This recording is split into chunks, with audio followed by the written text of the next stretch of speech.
First congressional hearing on President Obama's executive action on immigration, a move he made despite repeatedly insisting he did not have the power to do it. Department of Homeland Security Chief Jay Johnson was the star witness today. He's been called the author of the administration's executive action. He defended his boss and then was asked to defend his boss's reversal. Watch. The president said over 20 times that he did not have the legal authority to do this, to take this executive action, and that this is not how democracy works. Do you agree with that prior statement? I've looked at various excerpts of remarks by the president concerning his legal authority to act. I do not believe that what we have done is inconsistent with that. Really? Next week, the Senate takes up this issue, and moments ago, I spoke with Senator Rand Paul. Senator, good to see you tonight.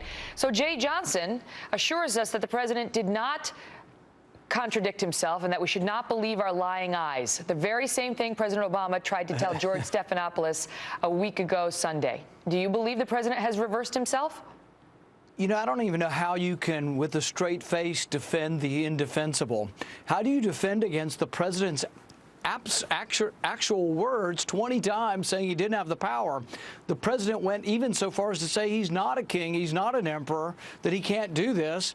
And now we have a complete about face, and everybody's just going to say, oh, well, the president changed his mind. Is this just disrespectful? I mean, why not just say, yes, he reversed himself, and then the president could explain why he did that. I took a closer look at the law. I didn't believe it went as far as actually now I believe it does. Why look us in the face and try to tell us what we saw on camera 24 times did not exist, and we were just too stupid to understand? Well, you know, I think this isn't just one issue. There's a pattern of this type of behavior. On Obamacare, they have amended Obamacare after the fact without any congressional authority. They're now doing it on immigration, but they've also done it on war powers as well. The Constitution gives this power to Congress, and yet the president just says, I'll do it. But when the president ran for office, he said adamantly he didn't have the power to do war, also without congressional authority. So he's changed his mind on a host of issues. With respect to immigration, there's now a discussion within the GOP as to how to handle what the president has done. Forget his reversal, his clear reversal on what he said 24 times. The fact is he's now done it. So what's the GOP going to do about it? People are outraged. Some people are talking about defunding at least parts of the budget request and so on. Here's what Charles Krauthammer said on Special Report yesterday. I understand the pent-up anger and the rage over the president's unconstitutional action, but the cure for that is to go to see a psychiatrist, not to vote in the Congress and shut down the government. The Republicans are ahead. They shouldn't blow it. What do you think? Well, you know, Charles is a fellow physician and a psychiatrist. I hesitate to argue against Charles. But actually, I think Charles is right on this. I think shutting down the government won't do any good. We don't have the power until January comes. In January, though, we have the power to write all of the appropriations bills and to, in minute detail, tell the president how the money's to be spent. So we have a great deal of power beginning in January, and I think we should use all of that, but we shouldn't use it to shut down the government in December. I don't think that'll help anybody. And so what do you think is the point of these congressional hearings? Is there one?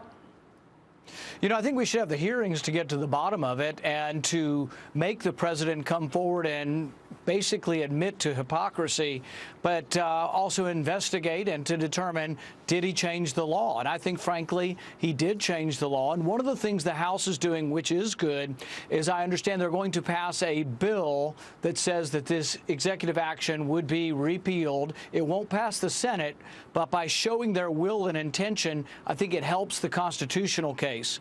In the 1950s, we overturned an executive order of Harry Truman because the court said that it went against the will of Congress. So by the House passing its will and examining and displaying that immigration law indicates otherwise, I think it will help and bolster the constitutional case. I want to ask you about your political future because you've made some news today. It's official. You're running for re-election as a senator from Kentucky. It was done without a lot of fanfare. You stayed in Washington. Some have said, he can't do that because there's this weird Kentucky law that says you can't be on the ballot twice, so you can't have both your names for president and your name for senator. So first, let me get you to address that. Do you believe you can legally do both at the same time in Kentucky? Well, right now we're only announcing for one office, so it's really not a controversy yet. But let's say hypothetically in the spring we were having this discussion again and we were considering running for the nomination. I think there are many different ways it could be done. Probably the simplest way is that the primaries in Kentucky are controlled by the party, and we could simply move up our primary, make it a caucus, we would be more relevant, and then the law wouldn't apply. So that's probably the easiest way to fix things should I decide to run.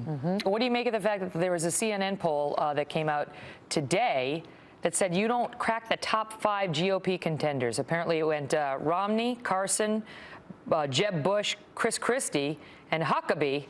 Very dicey word. And then you.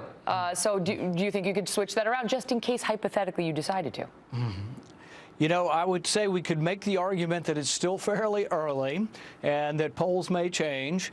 And really haven't decided, but that's part of the decision-making process. Is the message that I'm bringing to the country, is it viable? Is it something that's enough different that Republicans will pause and say, you know what, this is a Republican that could attract African-American vote. This is a Republican that could attract independent vote.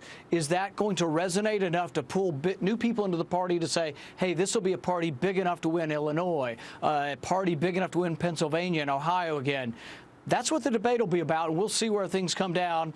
And like I say, I'll make my decision probably in the March-April timeframe. Jeb Bush was considered to have taken some sort of a shot at conservative Republicans yesterday, suggesting that the GOP doesn't need conservatives to win the White House, and what it needs is a candidate who would be willing to lose the primary in order to win the general. Your thoughts on that?